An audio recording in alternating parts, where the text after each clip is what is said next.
हमारी चैनल आज से हम फिज़िक्स लेक्चरार की प्रिपरेशन स्टार्ट करते हैं और हम एमएससी लेवल में जितने भी सब्जेक्ट्स पढ़ाए जाएंगे ना उन सबको डिस्कस करेंगे।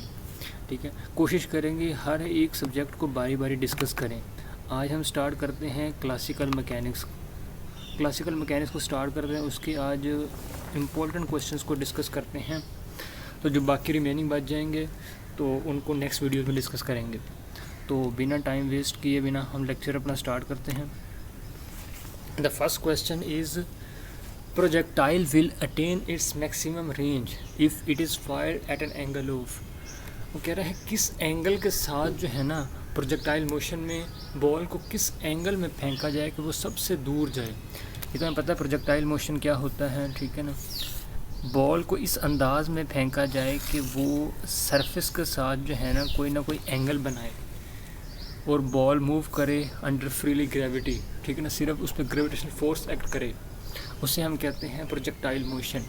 अब यहाँ इनिशियल पॉइंट से लेकर फाइनल पॉइंट्स तक जितना डिस्टेंस होता है उसे कहते हैं हम रेंज। अब हमने देखना है कि मैक्सिमम रेंज कब अटेन होगी, इसको हमने देखना है। तो रेंज का जो हमारे पास फार्मूला होता है वो होता है VI का square over G sin 2 theta, ठीक है। अब इस G तो कांस्टेंट होता है और VI को हमने अभी नहीं छेड़ना क्योंकि यहाँ VI कांस्टेंट है, हमने सिर्फ एंगल को डिस्कस करना है, ठीक है। क्योंकि VI चेंज करें रेंज चेंज हो जाएगी। VI और G को कांस्टेंट रखना है, सिर्फ एंगल देखना है कि किस एंगल पे सबसे दूर बॉल जाएगी, 30 पे, 47 पे, 90 पे, 45 पे। एक बात हमें याद रखनी है कि साइन की वैल्यू मैक्सिमम जो होती है ना वो सिर्फ और सिर्फ 90 पे आती है, जो मैक्सिमम होती है 1। अब हमने थीटा को ऐसा पुट करना है कि वो 2 से मल्टीप्लाई खा के साइन 91 दे दे ताकि मैक्सिमम रेंज निकले। तो अगर हम थीटे को 45 पुट करते हैं, ठीक है, तो वो 2 से मल्टीप्लाई जब खाएगा तो आंसर क्या दे देगा 90। तो रेंज कब क्या आ जाएगी मैक्सिमम। तो मैक्सिमम रेंज कब आएगी जब थीटे को हमने पुट किया 45। तो the right answer is D, angle is 45 पे रेंज मैक्सिमम अटेन होगी। सो नेक्स्ट क्वेश्चन पर हम चलते हैं। A ball which is at rest, rest का मतलब है कि वेलोसिटी उसकी ज़ीरो है, एंड हैविंग मैस, उसका जो मैस है वो है 2 ग्राम। ऐसा यूनिट में kg होता है, इसको हम कन्वर्ट करेंगे अगर हमें करने की ज़रूरत पड़ी, अगर हमें ज़रूरत है। क्योंकि पहले पूरा क्वेश्चन पढ़ो, शायद हमें ज़रूरत पड़े ही ना।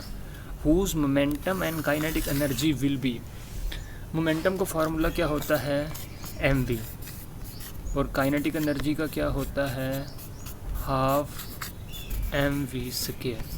देखो उसने क्या है वेलोसिटी ज़ीरो है। अगर मैं यहाँ वेलोसिटी ज़ीरो पुट करता हूँ सारा फैक्टर ज़ीरो हो जाएगा मल्टीप्लाई खा के, ज़ीरो से कुछ भी मल्टीप्लाई हो तो आंसर विल बी ज़ीरो। इस तरह यहाँ भी अगर वेलोसिटी में ज़ीरो पुट करूँगा ये सारा फैक्टर भी ज़ीरो हो जाएगा।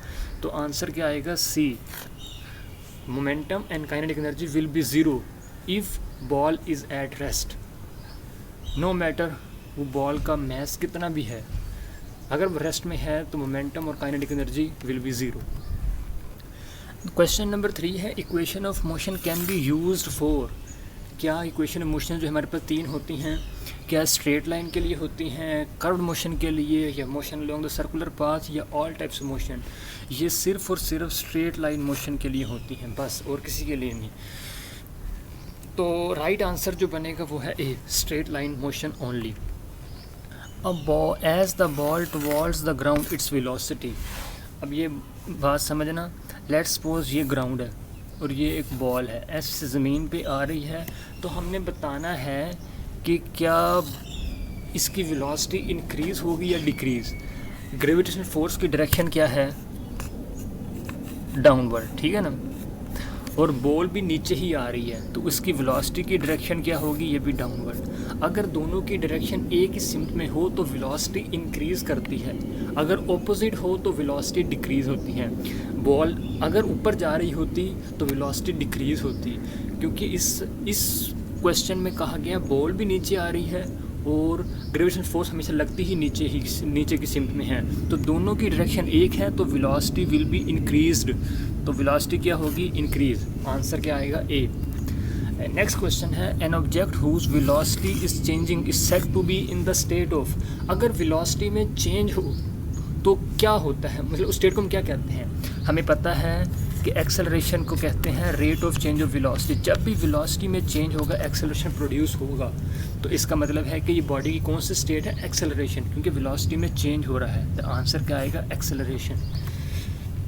एक्सेलरोमीटर डिटेक्ट करता है किसको? Large acceleration and declaration. Acceleration कहते हैं जिसमें वेलोसिटी इंक्रीज़ हो, डिक्लेरेशन कहते हैं जिसमें वेलोसिटी डिक्रीज़ हो। तो ये है ना एक्सेलरोमीटर, ये डिटेक्ट करता है लार्ज एक्सेलरेशन एंड डिक्लेरेशन को। The right answer is D. The next question is, if a car starting from rest है तो वी आई क्या आ जाएगा? 0। और ये तो हमने निकाल लिया। अब है velocity of, if a car starting from rest reaches the velocity of 18 metre per second after 6 second. 6 second के बाद कितनी वेलोसिटी हो जाती है? 18। तो फाइनल वेलोसिटी कितनी है? 18 मीटर पर सेकंड। और उसने टाइम क्या दे दिया है?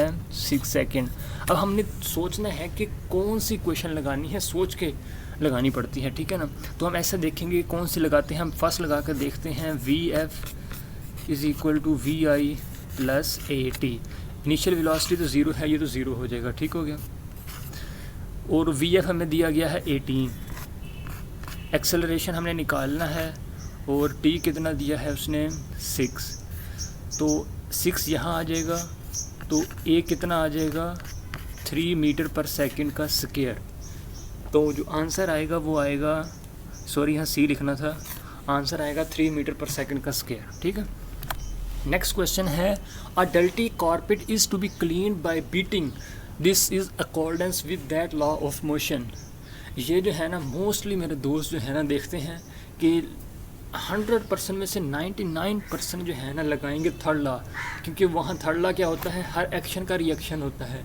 या अगर हम जैसे कारपेट है उसको हम मारते हैं, ये समझते हैं कि ये एक्शन हो गया, और जो डल्ट्स उसमें से निकल रही हैं ये हो गया रिएक्शन, तो ये थर्ड लॉ लगा देते हैं। हालांकि ये गलत है, इसमें इनर्शिया का लॉ फॉलो होता है, और ये इसका जो राइट आंसर होता है वो फर्स्ट लॉ होता है। According to first law of motion, a डल्टी carpet is to be clean by beating, ठीक है। The next question is, swimming becomes possible because of dash law of motion. Swimming किस law of motion की वजह से possible होती है? ये होती है थर्ड लॉ। हम जब हाथ मारते हैं तो वो ये होता है एक्शन, और वो फिर हम आगे पुश होते हैं, इसे कहते हैं रिएक्शन। ये होता है according to third law of motion. The answer is C. The next question is, if instantaneous velocity doesn't change the body is said to be moving with. वो अगर कह रहा है कि अगर इंस्टेंटेनियस वेलोसिटी चेंज नहीं होती, मतलब कि किसी भी लम्हे उसकी वेलोसिटी चेंज नहीं हो रही, इसका मतलब है कि वेलोसिटी जो है ना कांस्टेंट वेलोसिटी है, ठीक है। अगर वेलोसिटी कांस्टेंट है, ठीक है ना, वेलोसिटी कांस्टेंट है, इसका मतलब है कि जो बॉडी जो है ना मूव कर रही है यूनिफॉर्म वेलोसिटी से, ठीक है ना, क्योंकि वेलोसिटी में चेंज नहीं हो रहा, यूनिफॉर्म मतलब एक जैसी वेलोसिटी से मूव कर रही जा रही है, ठीक है। तो इसका जो राइट आंसर आएगा बी, यूनिफॉर्म वेलोसिटी से बॉडी मूव करती है अगर instantaneous velocity doesn't change. The next question is, the distance covered by a body in unit time is called. अब ये देखो, इसने कहीं भी डायरेक्शन का जिक्र नहीं किया। स्पीड और वेलोसिटी में यही फ़र्क है। स्पीड जो है ना, इसमें वेलोसिटी ये है एक स्केलर क्वांटिटी, ठीक है ना, इसमें डायरेक्शन का जिक्र नहीं होता। जबकि वेलोसिटी जो है ना, ये एक वेक्टर क्वांटिटी है, क्योंकि इसके लिए जो है ना डायरेक्शन बताना लाजमी है, कंपलसरी है, ठीक है। यही एक बेसिक डिफरेंस होता है स्पीड और वेलोसिटी में। स्पीड में डायरेक्शन ज़रूरी नहीं होती, जबकि वेलोसिटी में डायरेक्शन ज़रूरी होती है।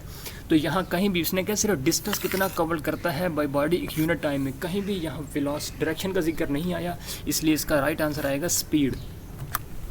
The next question is, a body falling freely has, ठीक है ना, लेट्स सपोज ये एक ग्राउंड है, यहाँ बॉडी इस ज़मीन की तरफ आ रही है, तो अब देखो इसके ऊपर ग्रेविटेशनल फोर्स एक्ट कर रही है, ठीक है, ग्रेविटेशनल फोर्स एक्ट कर रही है इसके ऊपर कंटिन्यूसली।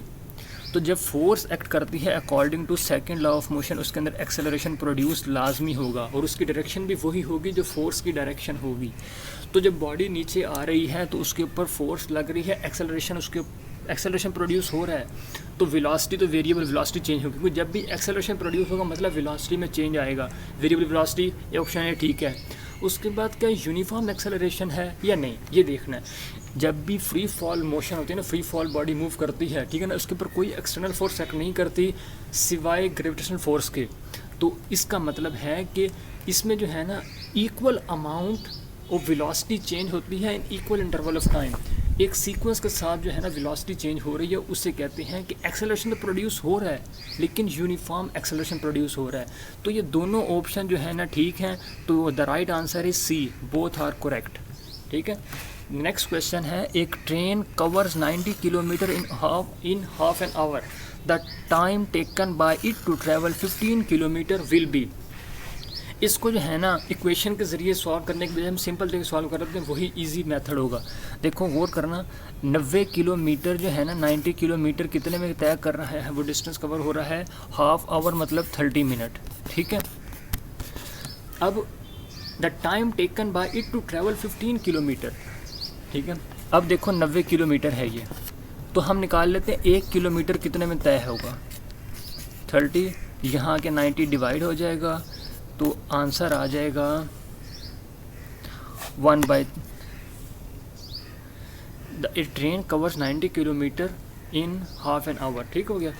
तो आंसर जो आ जाएगा वो आ जाएगा 1/3, ठीक है, 1/3 मिनट में। अब हमने क्या निकालना है कि एक ट्रेन जो है ना the time taken bye travel 15 kilometre कितने में तय होगा, ठीक है। तो दोनों को मल्टीप्लाई कर दो 15 से, क्योंकि ये 1 किलोमीटर है ना, हमने 15 किलोमीटर निकालना है, तो इसको 15 से मल्टीप्लाई कर दो 15/1, इसको भी 15 से मल्टीप्लाई कर दो, ठीक है। तो ये कैंसिल आउट होगी, आंसर क्या आ जाएगा 5। तो 15 किलोमीटर कितने मिनट में डिस्टेंस कवर हुआ, 5 मिनट में। तो the right answer is D, ठीक है। समझ नहीं, अगर समझ ना आई तो आप कमेंट सेक्शन पूछ सकते हैं, मैं इसको दोबारा एक्सप्लेन कर दूंगा। समझ आइए सवाल को कैसे हमने सॉल्व किया है। तो the right answer is D, 5 minute. The next question है, acceleration produced in a body is always. हाँ, ये इंपॉर्टेंट क्वेश्चन है कि जब भी फोर्स लगती है न्यूटन सेकंड लॉ के मुताबिक उसमें एक्सेलरेशन प्रोड्यूस होता है। अब हमने देखना है एक्सेलरेशन की डायरेक्शन क्या होती है। जिस डायरेक्शन में फोर्स लगती है एक्सेलरेशन की डायरेक्शन भी वही होती है, याद रखना। तो acceleration produce in a body is always in the direction of force. The right answer is C. The next question is, Newton first law of motion is also called. तो Newton का जो फर्स्ट लॉ है इसको हम कहते हैं law of inertia, क्योंकि Newton का जो फर्स्ट लॉ है वही इनर्शिया कहता है कि अगर कोई बॉडी पड़ी है, रेस्ट में है तो रेस्ट में रहेगी, और मूव कर रही है तो मूव करती रहेगी, unless and until external force acts on it, ठीक है ना। यही लॉ ऑफ इनर्शिया कहता है, यही फर्स्ट लॉ ऑफ मोशन कहता है, इसलिए इसको कहते हैं law of inertia. Newton first law is also called law of inertia. Newton second law क्या होता है, क्योंकि इसमें फोर्स जब भी लगती है तो एक्सेलरेशन प्रोड्यूस होता है, तो इसको कहते हैं लॉ ऑफ एक्सेलरेशन, ठीक है ना। तो right answer is C. Newton first law कहते हैं law of inertia, Newton second law कहते हैं law of acceleration. The product of force and time is called, इसमें भी आपको फार्मूला आना चाहिए, फोर्स एंड टाइम, ये फार्मूला होता है इम्पल्स का, ठीक है ना। इम्पल्स क्या होता है, किसी भी बॉडी पर अचानक जो भी फोर्स लगे ना उसे कहते हैं इम्पल्स, ठीक है ना। जैसे बेसबॉल में अचानक बॉल, जो डंडा होता है, ठीक है ना, अचानक बॉल पे लगता है और बॉल दूर जाती है, इस इंस्टेंटेनियस फोर्स को कहते हैं इम्पल्स, ठीक है ना। The product of force and time is called impulse. The right answer is B. The term impulse is use when force applied on a body, क्योंकि अचानक फोर्स लगती है इम्पल्स में, तो जो फोर्स होगी वो कांस्टेंट नहीं होगी, नॉट कांस्टेंट होगी। इसका राइट आंसर आता है ए, ठीक है। The next question is, force can be defined as. देखो फोर्स को हम डिफाइन कर सकते हैं rate of change of momentum, एक ये फार्मूला होता है फोर्स का। अगर मैं कहीं फोर्स वेक्टर के ऊपर निशान लगाना ऊपर भूल जाऊँ तो माफ़ करना, बाज़ को इंसान भूल जाऊँ तो इसको इग्नोर कर देना, हर वेक्टर के ऊपर निशान लाजमी आता है, ठीक है। जब भी पेपर में अगर कहीं भी आप लिखोगे तो वेक्टर के ऊपर लाजमी निशान आएगा, स्केलर के ऊपर निशान नहीं आएगा, ठीक है। Force can be defined as rate of change of momentum. बाज़ लोग जो है ना क्या करते हैं, पहला पढ़ा बस ठीक है 1 लगा के आ जाते हैं, हालांकि पूरा पढ़ लो। अगला भी वो क्या कह रहा है, product of mass and change in velocity. Change in velocity क्या कहते हैं, एक्सेलरेशन कहते हैं, ये भी फोर्स का ही फार्मूला है। तो ये दोनों करेक्ट हैं, तो आंसर आएगा C, both are correct. The next question is when a bullet is fired by gun the gun moves backward with the. अब देखो एक्शन और रिएक्शन, बुलेट चली ये एक्शन हो गया, जब गन वापस आई तो ये रिएक्शन हो गया, तो क्या दोनों की वेलोसिटी सेम होगी, क्वेश्चन ये है। दोनों की वेलोसिटी सेम नहीं होगी क्योंकि दोनों का मैस सेम नहीं है, क्योंकि जब भी जिसका मैस जो है ना ज़्यादा होगा, ठीक है, उसकी वेलोसिटी कम होगी, ठीक है। इसलिए जो है ना गन जो मूव्स कर रही है पीछे आ रही है, लेकिन उसकी वेलोसिटी कम होगी बुलेट से क्योंकि उसका मैस ज़्यादा है। आंसर होगा B, velocity is less than that of bullet. The next question is which of the following have the same SI unit. हमें यूनिट फार्मूले आते होंगे तो हम यूनिट बना सकेंगे। हम एक एक करके आपने देखना है, लेकिन अगर आपको ये क्वेश्चन आता होगा तो आप डायरेक्ट आपको पता होगा कि इसका ये है, ठीक है। हम बी को देखते हैं, इम्पल्स, टाइम को बचाने के लिए। इम्पल्स का होता है formula I is equal to F cross T, ठीक है। एफ का unit F is equal to क्या होता है, एम में। एम क्या होता है, किलोग्राम मीटर पर सेकंड का स्क्वायर, और टाइम का होता है सेकंड, एक एस से एक एस कटेगा तो क्या आ जाएगा, किलोग्राम मीटर पर सेकंड, ठीक है। ये इम्पल्स का हो गया, और ये हो गया इम्पल्स का, ठीक है। अब हमने निकालना है मोमेंटम का, ठीक है ना। बी को हम देख रहे हैं मोमेंटम का, P is equal to M V. M का होता है किलोग्राम, वेलोसिटी का होता है मीटर पर सेकंड। तो सेम यूनिट किसके होंगे, इम्पल्स और मोमेंटम का। बाकी जितने भी ऑप्शन है, all rest of the options are wrong, सिर्फ बी जो है ना ठीक है। इम्पल्स एंड मोमेंटम का जो है ना यूनिट सेम होता है। The next question is the law of conservation of linear momentum is valid for. क्योंकि लीनियर मोमेंटम लॉ क्या है कि एक किसी भी आइसोलेटेड सिस्टम में टोटल मोमेंटम जो है ना कंजर्व रहता है। तो क्या ये एटम्स के लिए होता है, मॉलिक्यूल्स के लिए, या अदर सिस्टम के लिए। तो इसका जो राइट आंसर है ना वो डी है, ऑल ऑफ देम, सब के लिए ये वैलिड है, ठीक है ना। तो सब के लिए ये वैलिड है। The law of conservation of momentum is valid for all of them. तो हमारे पास नेक्स्ट क्वेश्चन है the collision in which kinetic energy is conserved but momentum is not conserved। बाज़ लोग मेरे दोस्त क्या करते हैं, देखते हैं कि दोनों अगर कंजर्व हो तो होता है इलास्टिक कोलिजन, ठीक है ना। तो एक अगर मोमेंटम जो है ना कंजर्व रहे लेकिन काइनेटिक एनर्जी कंजर्व ना रहे, वो होती है इन इलास्टिक कोलिजन। देखेंगे एक चीज़, दोस्त मेरे क्या करते हैं, देखेंगे एक चीज़ कंजर्व लिखा हुआ एक नहीं लिखा हुआ, लगा दो इन इलास्टिक कोलिजन। हालांकि ये गलत है, उसने क्वेश्चन ही देखो क्या दिया, वो गलत दिया हुआ है। उसने लिखा हुआ काइनेटिक एनर्जी तो कंजर्व रहे बट मोमेंटम कंजर्व ना रहे, ये डेफिनेशन किसी की भी नहीं है। इन इलास्टिक कोलिजन में क्या होता है, मोमेंटम कंजर्व होता है but kinetic energy is not conserve. इसने उलट दिया हुआ है, इसलिए ये दोनों नहीं आएगा, ये नन ऑफ दीज आएगा इसका right answer. The next question is Newton second is SI unit of. Newton second किसका यूनिट है, न्यूटन किसका यूनिट होता है, फोर्स का। सेकंड किसका होता है, टाइम का। तो ये होता है इम्पल्स का फार्मूला। तो ये किसका यूनिट हुआ, इम्पल्स का। The right answer is a.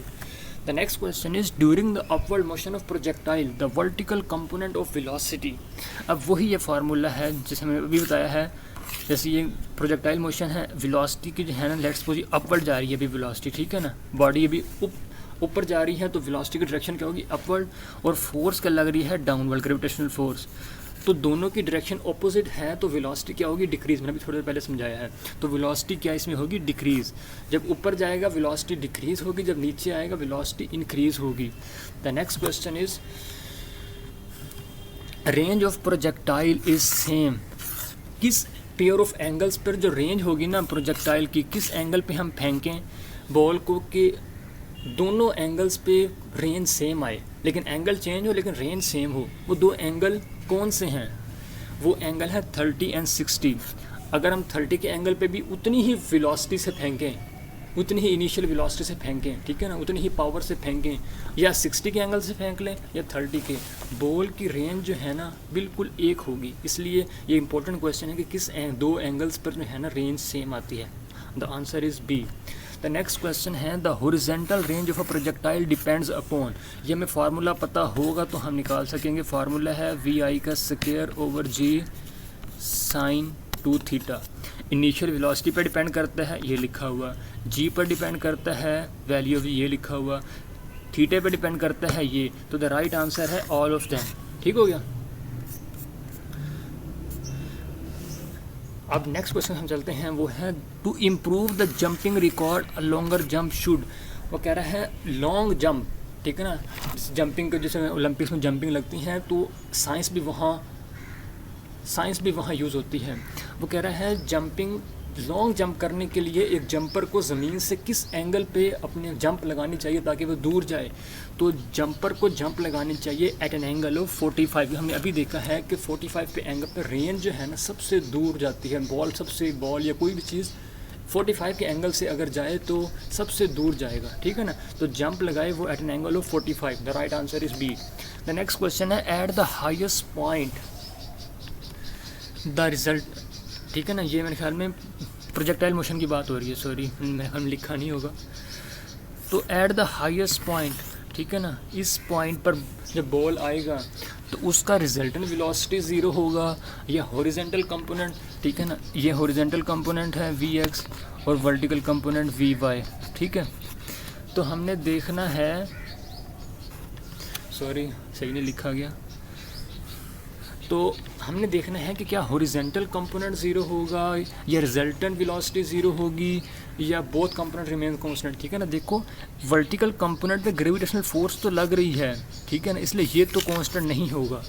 लेकिन हॉरिजॉन्टल कंपोनेंट जो है ना वो 0 हो जाएगा। इस पॉइंट पे जाके हॉरिजॉन्टल कंपोनेंट 0 हो जाएगा, ठीक है, रुकेगा फिर नीचे की तरफ मूव करेगा और हॉरिजॉन्टल कोई फोर्स लग भी नहीं रही। तो रिजल्टेंट वेलोसिटी 0, ये गलत है। Only horizontal component of V 0 होगा। The right answer is B, ठीक है। द नेक्स्ट क्वेश्चन है the path followed by a projectile is said to be. जो पाथ जो फॉलो करता है एक प्रोजेक्टाइल मोशन में, एक बॉडी जो पाथ फॉलो करती है उससे क्या कहते हैं, ट्रेजेक्ट्री कहते हैं। इस पाथ को कहते हैं ट्रेजेक्ट्री।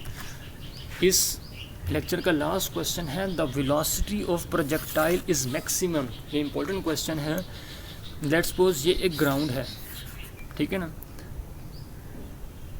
और यहाँ बॉडी ऐसे मूव कर रही है, ऐसे आ रही है, ठीक है ना। तो हमने देखना है कि वेलोसिटी कब मैक्सिमम होगी। देखना वेलोसिटी एक हमें यहाँ कांस्टेंट, इसके ऊपर जो है ना ग्रेविटेशनल फोर्स लग रही है। ग्रेविटेशनल फोर्स जो है ना इन्वर्सली प्रोपोर्शनल होता है स्क्वायर ऑफ डिस्टेंस के, ठीक है ना। जितना वो दूर जाता जाएगा फोर्स कम होता, जैसे ये है ना यहाँ से दूर जा रहा फोर्स कम हो जा रही है। जैसे करीब आ रहा है फोर्स जो है ना ज़्यादा हो जा रही है। डिस्टेंस कम होगा, ठीक है ना, फोर्स ज़्यादा हो रही है, ठीक है ना, ज़्यादा होती जाएगी।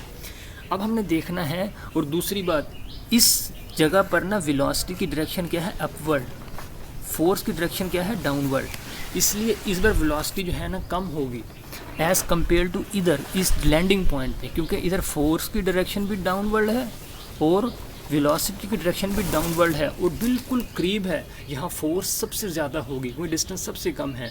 तो velocity of projectile is maximum is at landing point. Landing point पर सबसे ज़्यादा वेलोसिटी होगी, ठीक है। तो आज के लिए इतना ही गाइस। तो इंशाअल्लाह नेक्स्ट वीडियोस में जल्दी अपलोड करूँगा। नेक्स्ट वीडियो के आने तक के लिए गुड बाय।